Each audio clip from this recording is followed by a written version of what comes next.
सभी को मेरा नमस्कार। मैं कुलदीप बीरवाल आप सबका आज की ऑनलाइन क्लास में स्वागत करता हूं। आज हम 11वीं कक्षा के व्यवसाय अध्ययन विषय के अंतर्गत निजी क्षेत्र और सार्वजनिक क्षेत्र नामक टॉपिक के ऊपर चर्चा करेंगे। आज हम जानेंगे निजी क्षेत्र में कौन से व्यवसाय आते हैं और सार्वजनिक क्षेत्र में कौन से व्यवसाय आते हैं। तो चलिए शुरू करते हैं आज की ऑनलाइन क्लास। निजी क्षेत्र एवं सार्वजनिक क्षेत्र पार्ट नंबर 2। पार्ट नंबर 1 में हम जो है वो क्या सीख चुके हैं, निजी क्षेत्र का अर्थ और उसकी विशेषताएं हमने पार्ट नंबर 1 में सीखी थी। निजी उपक्रम के प्रारूप हमने पढ़ लिए थे। सार्वजनिक क्षेत्र का अर्थ एवं विशेषताएं हमने जान ली थी। सार्वजनिक उपक्रमों के प्रारूप हम समझ चुके हैं।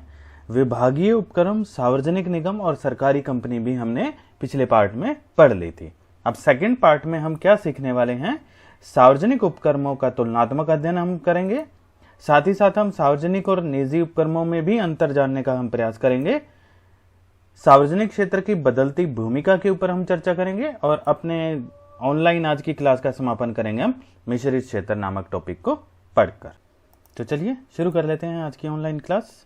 सबसे पहले हम डिस्कस करेंगे विभिन्न सार्वजनिक उपक्रमों का तुलनात्मक अध्ययन। सबसे पहले जो कॉलम दिया गया है उसमें है अंतर का आधार। उसी के बेस पर हम जो है वो डिपार्टमेंटल अंडरटेकिंग, विभागीय उपक्रम, सार्वजनिक निगम और सरकारी कंपनी में डिफरेंशिएट करने का हम जो है वो प्रयास करेंगे। चलिए सबसे पहले स्थापना। तो विभागीय उपक्रम जो है वो सरकार द्वारा एक सरकारी विभाग के रूप में की जाती है।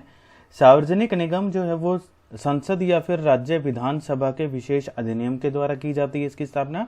और सरकारी कंपनी भारतीय कंपनी अधिनियम 1956 के प्रावधानों के अनुसार जो है वो की जाती है। फिर उसके बाद अगर हम स्वामित्व की हम बात करें, ऑनरशिप की, तो विभागीय उपक्रम अनिवार्यतः पूर्ण सरकारी स्वामित्व जो है वो होता है। सार्वजनिक निगम की अगर हम बात करें तो अनिवार्यतः पूर्ण सरकारी स्वामित्व होता है। और अगर हम सरकारी कंपनी की बात करें तो कम से कम 51% सरकारी स्वामित्व जो है वो होना चाहिए। तो हम जो है विभागीय उपक्रम और सार्वजनिक उपक्रम दोनों में ही स्वामित्व जो है वो पूर्ण रूप से सरकार के पास होता है। जबकि अगर हम सरकारी कंपनी की बात करें तो कम से कम कुल पूंजी का 51% भाग जो है वो सरकारी स्वामित्व का होना चाहिए। फिर अगर हम प्रबंध की बात करें तो विभागीय उपक्रम संबंधित मंत्रालय के द्वारा प्रबंध किया जाता है। सार्वजनिक निगम सरकार द्वारा मनोनीत संचालकों के द्वारा किया जाता है। वहीं सरकारी कंपनी की अगर हम बात करें तो निजी व्यक्ति भी संचालक जो है वो हो सकता है। फिर वित्त संसाधन की अगर हम बात करें, फाइनेंस, पैसा कहां से आएगा, तो विभागीय उपक्रम में पूर्णतः सरकार द्वारा सामान्य बजट के माध्यम से जनता से ऋण लेने पर प्रतिबंध होता है। तो पूर्ण रूप से सरकार जो है वो वित्त की जो है वो प्रबंध करती है। फिर सार्वजनिक निगम की हम बात करें तो पूर्ण सरकारी पूंजी लेकिन जनता से ऋण लेने पर प्रतिबंध नहीं होता। विभागीय उपक्रम में जनता से हम कुछ नहीं ले सकते, जबकि सार्वजनिक निगम की अगर हम बात करें तो जनता से ऋण लिया जा सकता है। फिर सरकारी कंपनी की हम बात करें तो सरकार व जनता दोनों से पूंजी व ऋण प्राप्त किया जा सकता है। तो ये फाइनेंसिंग वाला पॉइंट हो गया हमारा वित्त का। फिर अपॉइंटमेंट, नियुक्तियां, भर्ती, स्टाफ कहां से आएगा। विभागीय उपक्रम की बात करें तो सभी कर्मचारी सरकारी कर्मचारी के रूप में होते हैं, मतलब सरकार जो है इनको रिक्रूट करती है। फिर अगर हम सार्वजनिक निगम की बात करें तो नियुक्तियां निगमों द्वारा स्वयं के नियमों के आधार पर की जाती हैं, अर्थात स्टाफ सरकारी कर्मचारी की श्रेणी में नहीं आता है। तो जो निगम बना दिया वो अपने नियम बनाकर जो है वो स्टाफ की नियुक्ति कर सकते हैं। फिर सरकारी कंपनी की अगर हम बात करें तो नियुक्तियां कंपनियों द्वारा स्वयं के नियमों के आधार पर की जाती हैं, स्टाफ सरकारी कर्मचारी की श्रेणी में नहीं आता। तो सिर्फ विभागीय उपक्रम में सिर्फ स्टाफ जो है वो सरकारी कर्मचारी के रूप में कार्य करता है। बाकी सार्वजनिक निगम और कंपनी निगम में स्टाफ जो है वो सरकारी कर्मचारी के रूप में नहीं करता, बल्कि उनके द्वारा स्वयं बनाए गए नियमों पर ही जो है वो कार्य करता है। ठीक है, उससे अगला पॉइंट आ जाता है हमारा पृथक वैधानिक अस्तित्व। तो अगर हम वैधानिक उपक्रम की हम बात करें तो पृथक वैधानिक अस्तित्व इसके अंदर नहीं पाया जाता है। हमने अकाउंटेंसी में ये पढ़ा है कि जब हम कोई भी बिजनेस एस्टेब्लिश करते हैं तो उसका एक पृथक वैधानिक अस्तित्व होता है, लेकिन विभागीय उपक्रम में ऐसा नहीं है। वहीं अगर हम सार्वजनिक उपक्रम, सार्वजनिक निगम और सरकारी कंपनी की हम बात करें तो दोनों में ही पृथक वैधानिक अस्तित्व पाया जाता है। इसके बारे में हमने पार्ट नंबर 1 में डिटेल में चर्चा की थी। फिर उसके बाद में 7वां पॉइंट हमारा प्रशासनिक स्वतंत्रता। तो विभागीय उपक्रम में प्रशासनिक स्वतंत्रता नहीं होती, क्योंकि ये मंत्रालय के द्वारा जो है वो, सरकार द्वारा जो भी मंत्रालय बनाएंगे उनके द्वारा जो है वो चलाया जाता है। वहीं सार्वजनिक निगम में कुछ प्रशासनिक स्वतंत्रता पाई जाती है, और कंपनी की अगर हम बात करें तो अधिक प्रशासनिक स्वतंत्रता जो है वो कंपनी में पाई जाती है। स्वतंत्रता का मतलब किस तरीके से हमें जो है वो व्यवसाय को चलाना है। फिर अगर हम उपयोगिता की बात करें हम, तो विभागीय उपक्रम जहां गोपनीयता आवश्यक हो वह निजी भागीदारी शून्य हो, वहां पर विभागीय उपक्रम जो है वो एस्टेब्लिश किया जाता है। वहीं अगर हम सार्वजनिक निगम की बात करें, जहां सार्वजनिक हित सबसे ऊपर हो और अधिक पूंजी की आवश्यकता हो, तो फिर सार्वजनिक निगम की स्थापना की जाती है। वहीं सरकारी कंपनी की बात करें तो विशेषकर जहां आर्थिक गतिविधियों को बढ़ावा देना हो, जहां पर लाभ प्रॉफिट कमाना जो है वो मुख्य उद्देश्य हो, वहां पर हम कंपनियां स्थापित करते हैं। एग्जाम्पल अगर हम लेना चाहें तो इसमें पिछली वीडियो में बहुत सारे एग्जाम्पल हमने ले लिए थे, आपका फीडबैक मुझे मिल गया। विभागीय उपक्रम की अगर हम बात करें तो डाक तार विभाग हो गया, पोस्टल जो डिपार्टमेंट हमारा, भारतीय रेलवे हो गया, युद्ध इत्यादि की सामग्री के जो कारखाने हो गए, इस प्रकार के जो है वो विभागीय उपक्रम में आते हैं। वहीं अगर हम सार्वजनिक निगम की बात करें तो लाइफ इंश्योरेंस कॉरपोरेशन हो गया, रिजर्व बैंक ऑफ इंडिया हो गया, फाइनेंस कॉरपोरेशन ऑफ इंडिया हो गया, IDBI बैंक हो गया, ONGC इत्यादि, ये इसके उदाहरण है। आप इन सभी उदाहरणों को जरूर याद करें और लिखें प्रश्न में। फिर अगर हम कंपनी की बात करें तो HMT, HLC, STC, कोयल इंडिया इत्यादि, ये सारे के सारे जो है वो उदाहरण हमारे जो है वो सरकारी कंपनी के। तो उदाहरण सहित हम जो है वो इन चीज़ों को जो है वो याद करके आसानी से जो है वो अपना प्रश्न जो है जो हमने अटेम्प्ट करना है उसको हम बड़ी आसानी से कर पाएंगे। चलिए, तो ये हमारा जो है वो जो हमने तुलना कर ली, हमने जो तीनों पढ़े थे। अब जो है वो हमारा पॉइंट आ जाता है सार्वजनिक एवं निजी उपक्रम में अंतर क्या है। चलिए पढ़ते हैं। तो जैसा नाम से भी स्पष्ट हो जाता है, सार्वजनिक उपक्रम में स्वामित्व पूर्णतः या अधिकांशतः सरकार का होता है। जैसे हमने डिफरेंशिएट अभी पिछले जो है अभी किया जस्ट, और पार्ट 1 में भी हमने ये पढ़ा था। जबकि निजी उपक्रम में अगर हम बात करें तो पूर्णतः स्वामित्व जो है वो निजी व्यवसायियों का होता है, और सरकार का भी, चाहे राज्य सरकार हो केंद्रीय सरकार, उनका हस्तक्षेप नहीं होता। लेकिन फिर भी हम डिफरेंशिएट जो है वो समझ लेते हैं तो टॉपिक और ज़्यादा आसान हो जाएगा। डिटेल में अगर जाना है तो आप पार्ट 1 जरूर देखें। चलिए, सबसे पहले अंतर का आधार, फिर सार्वजनिक उपक्रम और निजी उपक्रम। अंतर का आधार, उद्देश्य क्या है? सार्वजनिक उपक्रम मुख्य उद्देश्य समाज को विभिन्न सेवाएं प्रदान करना है, लाभ अर्जित करना जो है वो इनका सेकेंडरी ऑब्जेक्टिव होता है। यदि आवश्यकता हो तो इन्हें हानि की दिशा में भी चलाया जा सकता है। तो मुख्य उद्देश्य समाज सेवा करना, सेकेंडरी ऑब्जेक्टिव दूसरा जो उद्देश्य इनका गौण उद्देश्य, प्राथमिक उद्देश्य सामाजिक सेवा, गौण उद्देश्य जो है वो इनका लाभ कमाना होता है। वहीं अगर हम निजी उपक्रम की बात करें तो इनका मुख्य उद्देश्य लाभ कमाना होता है, लेकिन फिर भी अगर हम आज के समय की बात करें तो इन्हें सामाजिक उत्तरदायित्व भी समझा जाने लगा है। तो आज के समय में बदल गई है। जब निजी उपक्रम का कंसेप्ट आया था तो उस समय मुख्य उद्देश्य ही लाभ कमाना था इनका। फिर हम स्वामित्व ऑनरशिप की अगर हम बात करें तो सार्वजनिक उपक्रम पर स्वामित्व पूर्णतः अथवा आंशिक सरकार का होता है, जबकि निजी उपक्रम की अगर हम बात करें तो पूर्णतः जो है वो स्वामित्व निजी लोगों का होता है। फिर तीसरा पॉइंट है हमारा संगठनों के स्वरूप। तो इसमें अगर हम सार्वजनिक उपक्रम की बात करें तो इसके मुख्य स्वरूप कौन से हैं? विभागीय उपक्रम, सार्वजनिक निगम और कंपनी निगम, जो जस्ट अभी हमने 2-3 मिनट पहले जो है वो डिफरेंशिएट किया था। फिर अगर हम निजी उपक्रम की बात करें तो इनके संगठनों का स्वरूप कैसा होता है? एकल स्वामित्व का होगा, साझेदारी होगा, कंपनी होगा, सहकारी समितियां इत्यादि, जो हमने पिछले पाठों में जो हमने डिटेल में पढ़ा है।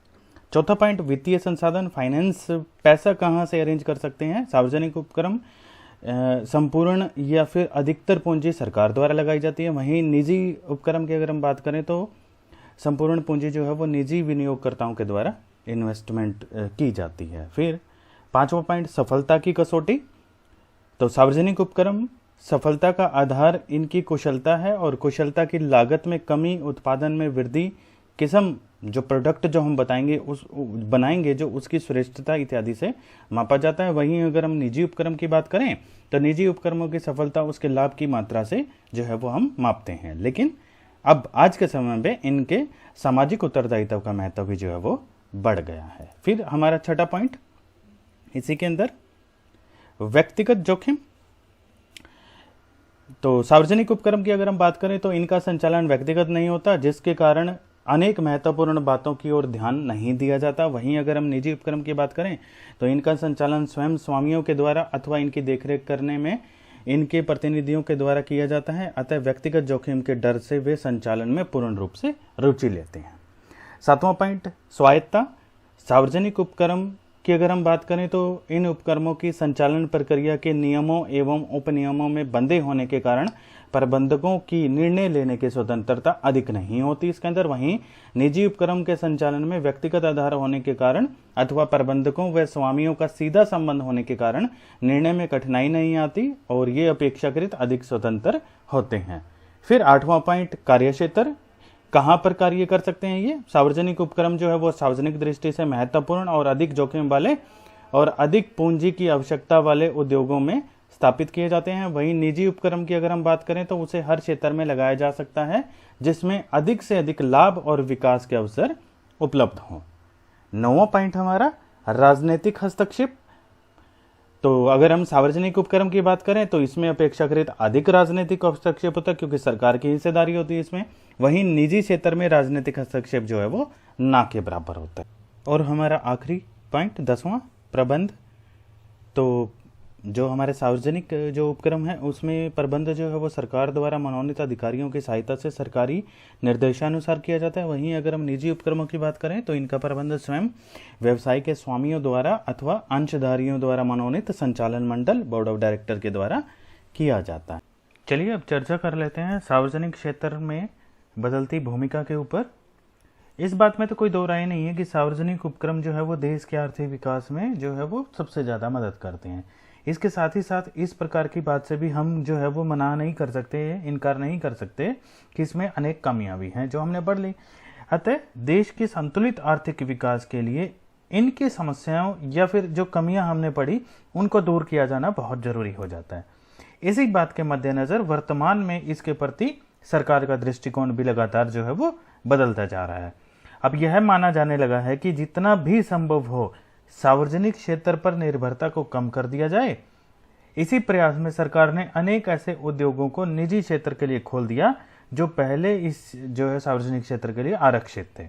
कुछ अन्य उद्योगों को पुनर्जीवित करने के लिए निजी लोगों की भागीदारी को बढ़ाया जा रहा है। वहीं दूसरी ओर अगर हम कहें तो कुछ उद्योग ऐसे हैं जो सार्वजनिक क्षेत्र में ही चलाए जा सकते हैं लेकिन घाटे में चल रहे हैं। इनके उत्थान के लिए अधिक निर्णय स्वतंत्रता तथा आवश्यक वित्तीय सुविधाएं प्रदान करके जो है वो समाधान निकाला जा रहा है।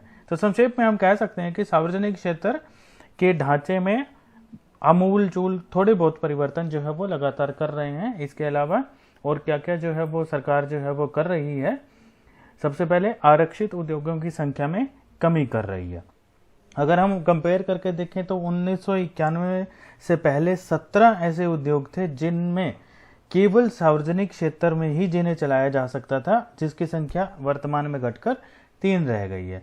इसमें कुछ मुख्य नाम है जैसे कि परमाणु शक्ति, हथियार, रेलवे, यातायात जो है वो ये सिर्फ ये 3 उद्योग रह गए हैं जिसमें अभी भी जो है वो प्राइवेट सेक्टर को परमिशन नहीं दी गई है। परमाणु शक्ति या हथियार का निर्माण करना और रेलवे यातायात। लेकिन अभी प्रेजेंट में 1-2 महीने के अंदर इस प्रकार का डिसीजन भी आया है कि रेलवे में भी जो है वो निजीकरण की भागीदारी बढ़ाई जा रही है। फिर अगर हम दूसरे पॉइंट में हम डिस्कस करें पेशेवर प्रबंध। सार्वजनिक उपक्रमों में प्रबंधकीय अकुशलता को समाप्त करने के लिए IAS अधिकारियों के स्थान पर पेशेवर प्रबंधकों की नियुक्ति जो है वो अब की जाने लगी है। तो ये भी एक समस्या जो थी उसका समाधान निकाला जा रहा है। फिर MOU यानी कि मेमोरेंडम ऑफ अंडरटेकिंग, इस अवधारणा को लागू किया जा रहा है। इस अवधारणा के अंतर्गत सरकार सार्वजनिक उपक्रमों के लिए निष्पादन लक्ष्य परफॉर्मेंस टारगेट जो है वो निर्धारित कर रही है।